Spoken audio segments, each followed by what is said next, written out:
അങ്ങനെ കാട്ടാളം കണ്ടു. ഒരു ഒരു സാധാരണ പടം ഒന്നുമില്ല പടത്തിൽ. എന്താണെന്ന് ചോദിച്ചാൽ ഇതിനകത്തിലെ ഇതൊരു ആക്ഷൻ പടമെന്ന് വിചാരിച്ചാണ് നമ്മൾ കാണാൻ പോകുന്നത്. ഇഷ്ടം പോലെ ആക്ഷനുണ്ട്. പക്ഷേ പ്രശ്നം എന്താണെന്ന് ചോദിച്ചാൽ ആക്ഷനൊന്നും നമുക്കൊരു തൃപ്തി തരുന്നില്ല. ഒരു ഒരു ബ്ലാങ്ക് പടമായിട്ട് എനിക്ക് തോന്നി ഈ പടം. ഒന്നുമില്ലാത്തൊരു പടം പോലെ.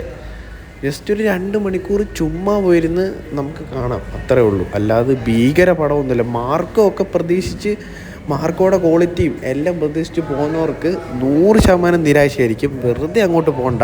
പിന്നെ അനാൻഷയൊക്കെ ഈ സിനിമയ്ക്കകത്ത് എന്തിനാണ് കൊണ്ടുവച്ചതെന്ന് എനിക്ക് അറിഞ്ഞുകൂടാ. അനാൻഷയ്ക്ക് ഒരു ഡയലോഗ് പോലും ഇല്ല.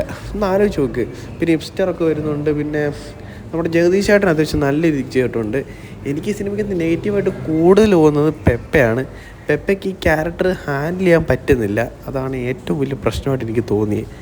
പിന്നെ എന്തോ പടം കാണാൻ തോന്നുന്നില്ല. അവസാനം ഒരു ക്യാമിയോ ഉണ്ട്. എന്തിനാണോ എന്തോ, ജസ്റ്റ് ഒന്ന് കണ്ടു നോക്ക്.